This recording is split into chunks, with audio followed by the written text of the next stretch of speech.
At 12 minutes past midnight, during your first week as the museum's night registrar, someone knocks on the locked delivery door and leaves a cedar crate mailed 52 years ago. When you open it, the stone courtyard is empty. There is no motor car at the gate, no bicycle leaning against the railings, and no courier hurrying away through the fog. There is only a cedar crate resting beneath the yellow entrance lamp, its corners darkened by age and its rope still tight. The railway label is dated October 4th, 1912. Beneath it, written in faded blue ink, are 6 careful words: "Open when the Bellweather returns." Tonight, 52 years later, the Bellweather Comet is crossing the sky again. You stand beneath the lamp with one hand on the old brass door handle and the other resting on the crate. The wood is cool and dry. It smells faintly of cedar shavings, machine oil, and the paper dust of a long-closed drawer. Every object that enters after closing becomes your responsibility until morning. You record the time, inspect the seals, and assign a temporary number. No instruction in your registrar's handbook mentions a parcel delivered 52 years late. You bend and find a newer card tucked beneath the rope. It bears the seal of the Central Railway Lost Property Office and a message typed only a few hours ago. Found during renovation of the old parcel depot. Deliver according to original instruction, so the crate has not appeared from nowhere. The newer card explains where it has been, but not why the sender knew which night it should arrive. You take hold of the rope handles and lift. The crate is heavier than its size suggests. Something inside shifts by less than an inch and settles with a soft metallic note. The receiving room lies beyond the delivery door. Its oak table stands beneath 2 green-shaded lamps. Cotton gloves and sharpened pencils wait beside the accession ledger. The familiar order gives the parcel a place to be and gives you a first task. You set the crate in the center of the table without cutting the rope. First, you record the time, 12:17 in the morning, then the condition: cedar crate, approximately 2 feet long, rope secure, wax seals cracked with age but apparently undisturbed, railway label dated 1912, recent transfer card attached. Under sender, you copy the name written in the upper left corner: Silas Bell, horologist, 18 Lantern Court. Under intended recipient, the handwriting becomes smaller: Miss Eleanor Bell, care of the Room of Returning Light, Northbridge Museum. You pause with the pencil above the paper. Northbridge Museum has no room of returning light. From the corridor comes the slow scrape of a shoe, followed by the measured tap of a walking stick. Mr. Vale, the senior night attendant, appears carrying 2 cups of tea. He has worked in the building long enough to remember 5 directors and every forgotten lock. He places 1 cup near your ledger and looks at the crate. You show him the label. Mr. Vale reads the date twice. He has never heard of the room, but says it sounds like something a museum would forget. You explain the note from the railway depot and the instruction to open the parcel when the comet returns. Mr. Vale glances toward the high receiving room window. The glass shows only fog and the dim reflection of the lamps. The city observatory announced that the clouds should clear around 2, he tells you. The comet will be low in the eastern sky at first, then visible above the roofs until nearly dawn. He does not suggest opening the crate immediately. He knows the museum's rules as well as you do. An object must be traced before it is disturbed, especially when its intended department no longer exists. So you begin with the registers. The museum archive occupies a cool room beneath the west staircase. Its shelves hold accession books, architects' plans, and correspondence tied with cotton tape. Mr. Vale remains upstairs with the parcel while you descend. Your footsteps soften on the archive runner. At this hour, the museum feels less like a public building and more like a great sleeping house. The heating pipes give an occasional tick. Somewhere far above, a draft moves through the rigging of the suspended whale and makes one cable answer another with a low, almost musical hum. You find the accession register for 1912 and carry it to the reading stand. The book opens with a dry whisper. Each page holds objects, donors, dates, and final dispositions written in several hands. You turn slowly through September, then October. On October 4th, between a brass surveying compass and a collection of fossil leaves, you find a narrow entry squeezed into the bottom of the page. Proposed celestial apparatus, maker Silas Bell. Delivery expected upon return of Bellweather Comet. Destination noted as room of returning light. No such department. Matter referred to Director Wren.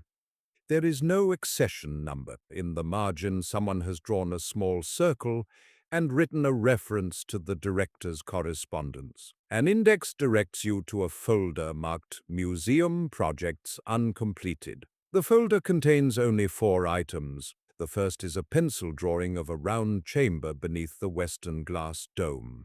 A handwritten title curves above it, Room of Returning Light. The second item is a proposal from Silas Bell, master clockmaker of Lantern Court. He offered to build a mechanical model that would preserve the appearance of the night sky on October 3, 1912, and reveal it again when the Bellweather Comet returned in 1964. The apparatus would be both a public exhibit and a private gift to his daughter Eleanor, who was 8 years old when the comet first appeared. Several small diagrams follow. One shows a black globe casting stars across curved walls. Another shows 2 keys turning at the same time. Silas explains that Eleanor asked him where a vanished light goes, and he answered that light is never lost merely because it can no longer be seen. The machine was meant to make that answer visible. When the comet returned, the sky remembered by the apparatus would meet the sky above the museum, and his daughter would complete the exhibit with whatever light she had noticed during the years between. The third item is Director Wren's refusal. The museum would not reserve a gallery for an event 52 years away. The fourth is a child's drawing on pale blue paper. A round room stands beneath silver pencil stars.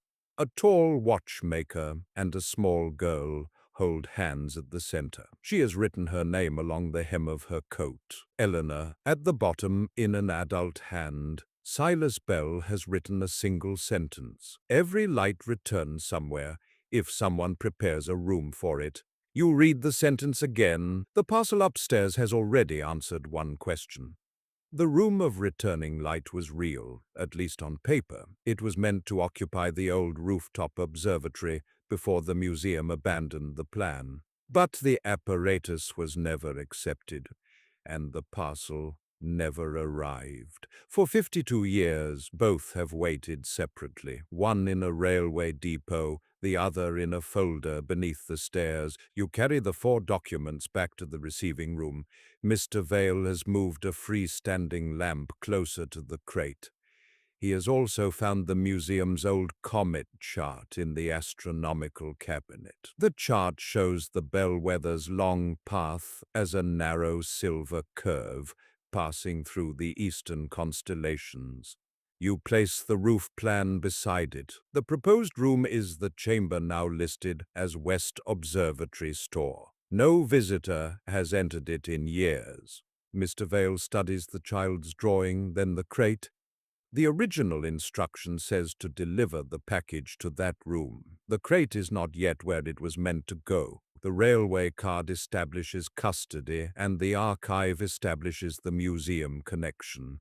There is enough information to proceed carefully. You put on cotton gloves and loosen the first knot. The stiff rope lifts away with a rasp. Beneath it, the paper has darkened to the color of tea, and the wax seals show a tiny 8-pointed star. You open an existing split with a conservation knife, then remove 6 brass screws. The lid rises on a breath of cedar scent. Inside, fitted compartments hold pieces of a machine wrapped in soft gray cloth. There is a brass cylinder, a ring marked with months and years, 3 delicate arms with glass lenses at their ends, and a black metal globe pricked with hundreds of tiny holes. A folded tripod lies beneath them. Everything has been packed so precisely that not a single part has touched another during its long delay. Each cloth wrapper bears a penciled word: moon, star, comet, base.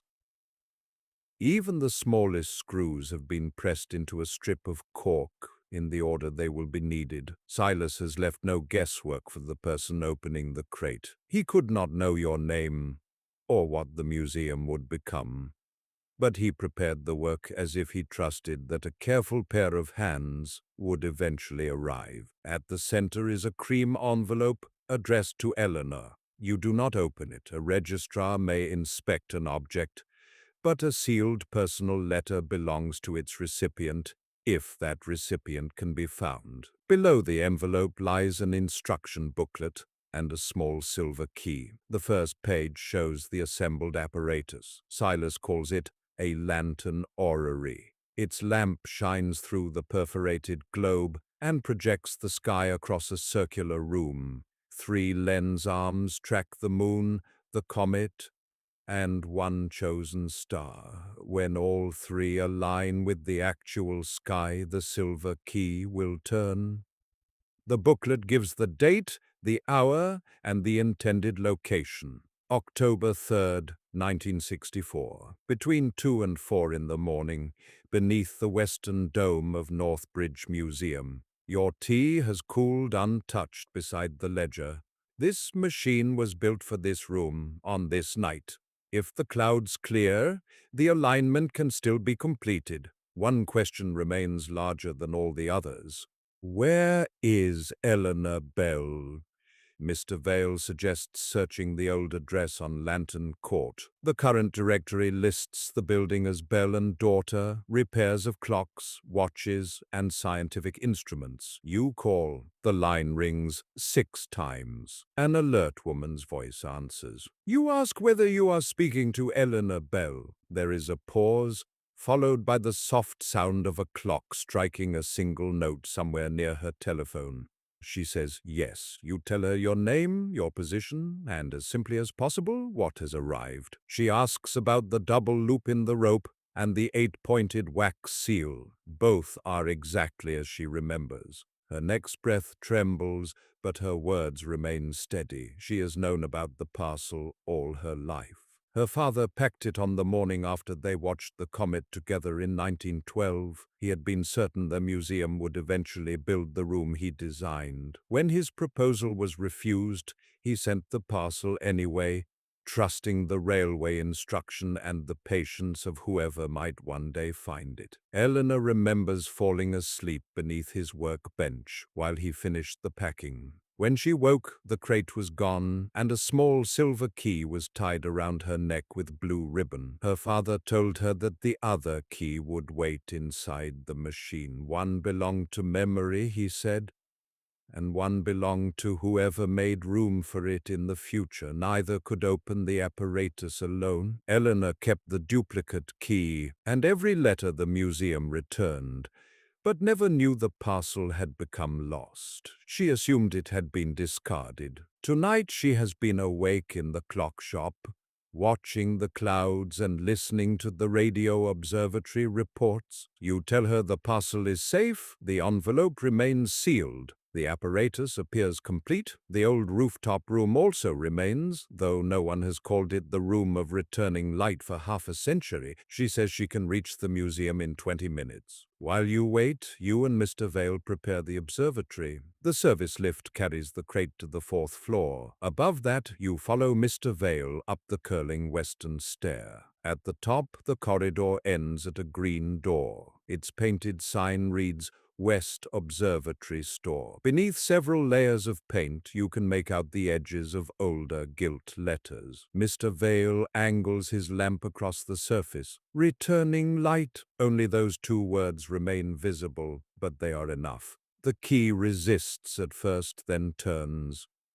The door opens inward through a drift of dust.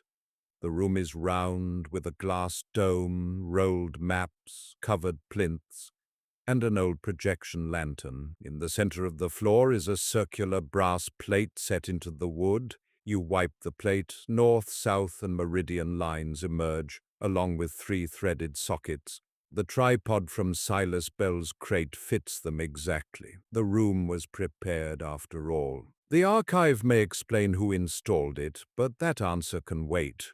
The machine has found its place. You test the three sockets without forcing them. Their threads are clean beneath the dust and match the tripod bolts perfectly. A narrow groove in the floor plate points east toward the section of dome where the comet should appear. Near its edge, almost hidden by tarnish, are the initials SB. Silas stood here once. He measured the room, marked the direction, and left behind the part of his machine that was too large to lose in a railway depot. You open a window, uncover an oak bench, and clear the center of the floor. The simple work changes the room. It no longer feels abandoned. It feels expectant. You secure the tripod to the plate, set the brass cylinder at its center, and lower the perforated globe over the lamp. A date ring spans 1912 to 1964. The three lens arms bear symbols for the moon, the comet, and a star. The instruction drawings are exact.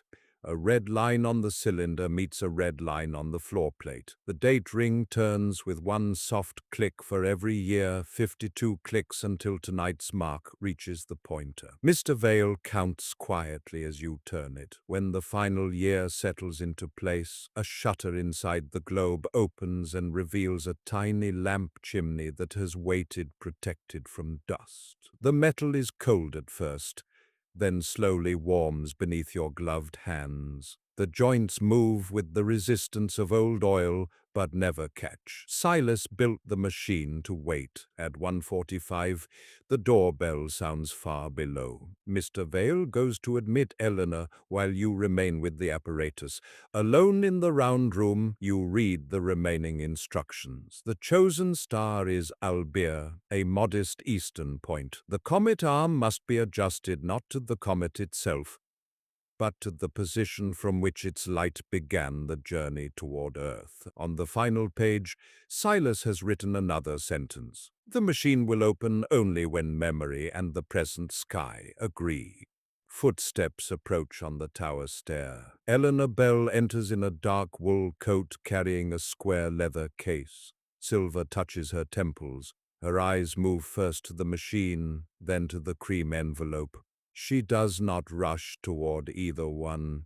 She walks slowly around the orrery. As a child, she polished the date ring and held its small screws while her father worked. The leather case contains the duplicate silver key and a slim notebook. Eleanor opens the notebook. On every October 3rd, she recorded the weather and the brightest light she had seen that year. A bicycle lamp beside the canal.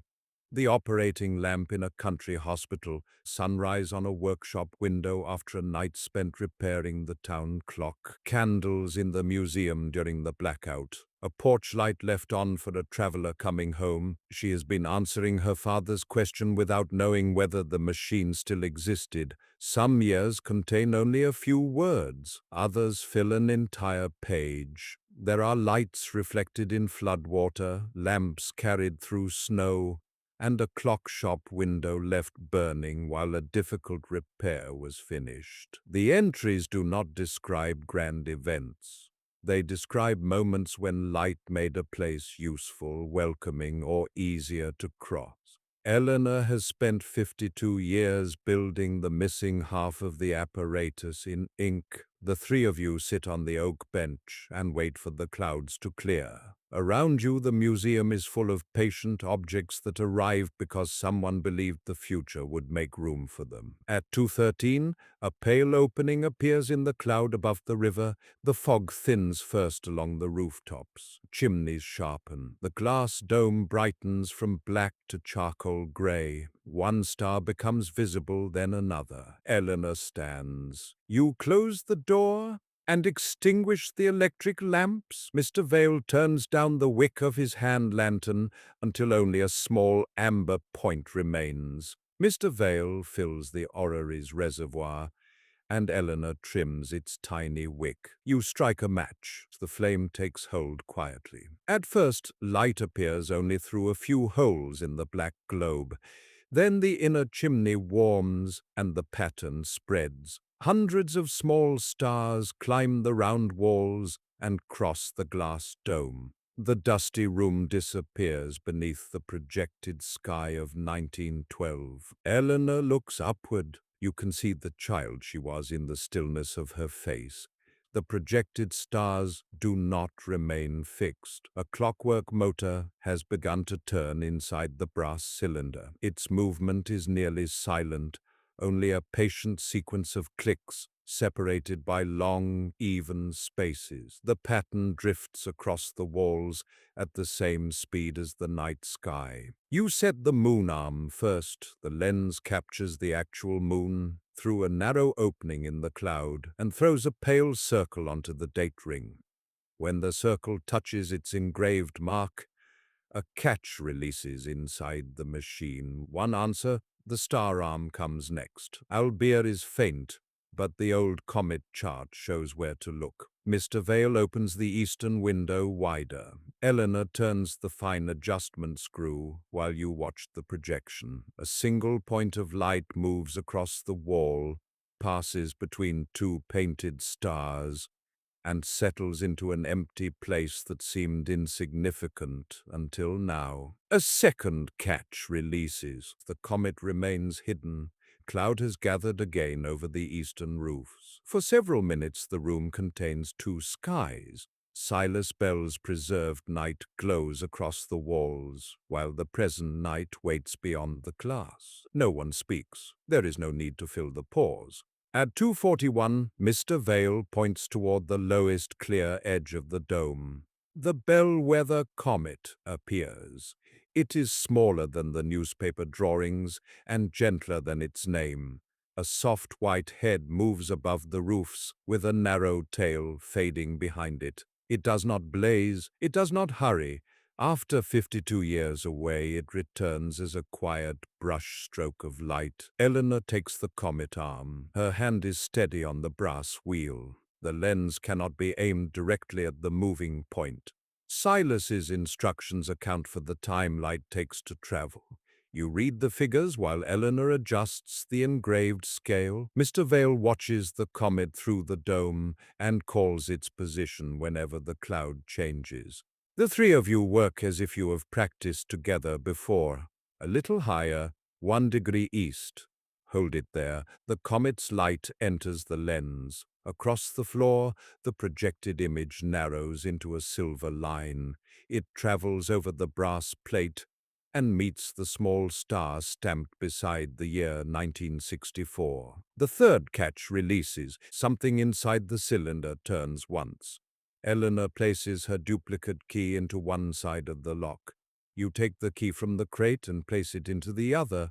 The two keys face each other across the brass housing. You turn them together. A hidden drawer slides from the base of the machine. Inside is not a jewel, a scientific discovery, or a final missing piece of the apparatus. There is only a narrow roll of paper tied with blue thread and a tiny brass star no larger than a coat button. Eleanor unties the thread. The paper contains 52 short lines.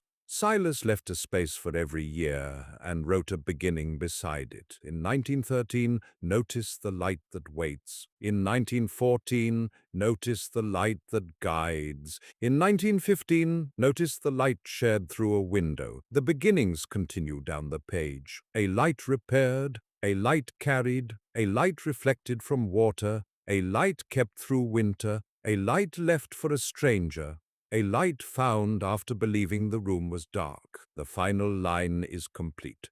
In 1964, bring all the lights you remember, and the room will have been built. Eleanor lowers the paper and opens her notebook. Her yearly entries fit the empty spaces. The room of returning light was not made only from stone, glass, and brass.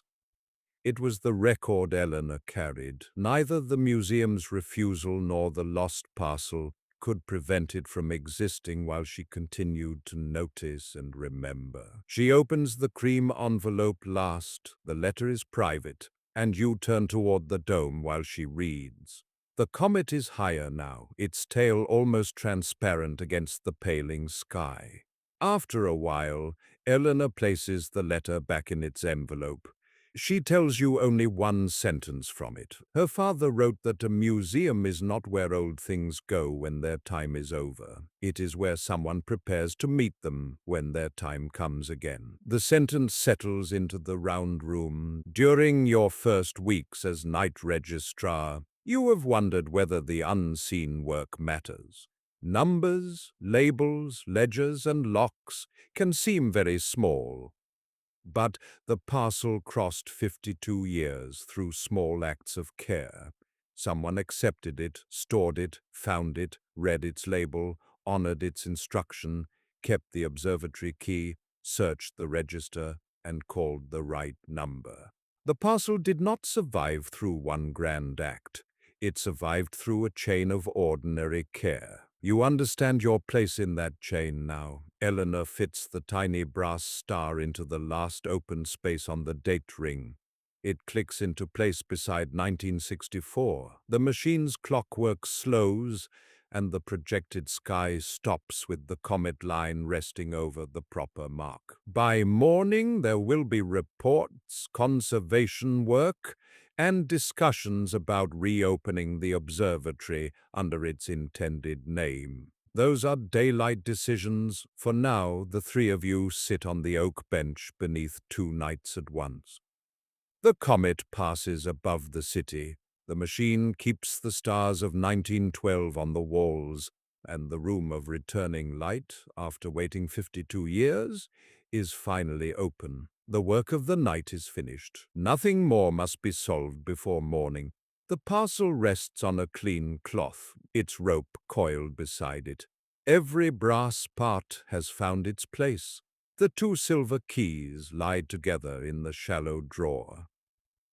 Eleanor watches the last edge of the comet, closes her notebook, and folds the letter into her leather case. Mr. Vale walks with her down the tower stair. Their footsteps circle slowly beneath you, becoming quieter with every turn. A door opens far below. Murmured voices pass through the corridor. Then the museum settles again. You stay in the observatory to keep watch over the machine until the flame burns low. The room is comfortable now. The open windows admit a cool thread of air, but the old heating pipe beneath the bench gives off a mild, steady warmth. Fog beads along the outer edge of the glass dome. Each drop holds a small upside-down reflection of the projected stars. Inside the lantern orrery, the clockwork continues at its patient pace. Click, then a long silence. Click, then silence again. The rhythm is slower than a clock and softer than rain. It does not count the minutes urgently. It simply confirms that the mechanism is still moving, one careful tooth meeting the next. You smooth the instruction booklet's curled cover. Beside it, the comet chart holds a silver path across deep blue ink. Cool air enters through the window, carrying the mineral smell of stone roofs and the clean trace of warmed brass. The projected stars have faded slightly as the oil lowers. They remain visible in the darkest parts of the room. A cluster rests across the green door. A curved line travels over the rolled maps. One small star shines on the sleeve of your coat and moves so slowly that you can watch it without needing to follow. It crosses the cloth at your wrist. It reaches the edge of a button. It passes onto the old wood of the bench. Nothing asks you to hurry it along. The museum beneath you rests in its own kind of darkness. Crystals, painted wings, the great whale, and cabinets of maps and clocks wait without impatience. Every object has completed its journey for tonight. The doors are locked, the cases are secure, the ledgers are closed, the building knows how to hold what has been entrusted to it. You let your shoulders rest against the curved wall behind the bench. It is cool through your coat. The oak seat is wide enough to support you comfortably, and the heating pipe keeps the air near your feet warm. You remember the pattern of Eleanor's entries: a light by the canal, a workshop lamp, a hospital window, a porch light waiting for someone to return. None needed to be the brightest in the world. They mattered because someone noticed them, waiting, guiding, repairing, and welcoming. Here beneath the dome, the orrery's flame grows smaller. Its warm light passes through black metal, fine holes, and old glass. The machine turns one ordinary lamp into a quiet sky. The last of the fog withdraws from the dome. Beyond the glass, the real stars are paling. They do not vanish all at once. The smallest go first. The stronger ones remain above the rooftops for a few minutes longer, then soften into the blue that comes before sunrise. The projected stars stay with you. They drift over the room at the same unhurried pace. Click, silence, click, silence. You breathe in the faint scent of cedar from the open crate. You breathe out into the cool observatory air. There is no instruction to follow now. The machine is aligned. The letter has reached Eleanor. The comet has been seen. Even the room has received its old name again, if only among the few people who stood inside it tonight. Morning will bring papers and conversations, but it is still some distance away. For now, you are simply the keeper of a small flame, listening while the mechanism completes its turning. The oil level drops until the flame becomes a blue-gold bead. The stars on the walls grow dimmer. Those farthest from the machine disappear first. The ones near the floor remain as faint points, like reflections at the bottom of a deep well. One rests beside the brass star Eleanor fitted into the date ring. One rests on the cream edge of the instruction booklet. One rests on the cedar lid. The machine does not go dark. It settles. Its final movement is gentle. A spring releases its last tension, and the inner cylinder gives one quiet turn. Then the clicking stops. The silence afterward is broad and comfortable. It contains the distant pipes, the air at the window, and the simple fact that the package no longer waits. You lower the lamp wick until only a point remains. For a moment, the point glows inside the black globe like one last star. Then it becomes a warm thread, then a red ember, then darkness with the first natural light gathering beyond the dome. You remain on the bench while the room changes from night to early blue. Shapes return slowly: the tripod, the covered plinths, the rolled maps, the green door, the wooden crate on its clean cloth. Nothing appears suddenly. Each object simply becomes easier to see. The brass of the orrery cools. It gives off one small sound, a delicate contraction like a spoon touching the side of a cup. After that, it is still. Soon you will record the room, the time of opening, and the names of those present. You will leave the director a request to preserve the room. But there is no need to rise yet. The facts will remain. The parcel arrived. The room was found. Eleanor came. The light returned. Outside, the comet continues beyond the edge of the roof, beginning another journey too long for anyone in this room to measure by waiting. It does not need to be watched every mile. Its path is held by the sky. Inside, the museum holds the night just past. The floor plate holds the alignment. The paper holds Silas Bell's handwriting. And you, warm beside the old pipe, hold nothing that cannot be set down. Your hands rest easily. Your breathing finds the slow pace of the sleeping building. The first pale light touches the highest pane of the dome and spreads no farther than it needs to. Below, clocks continue their steady work in cases and corridors, each one keeping its own small circle of time. Here in the room of returning light, all the hours have been kept. There is only the quiet room, the resting machine, and the gentle blue of morning arriving when it is ready.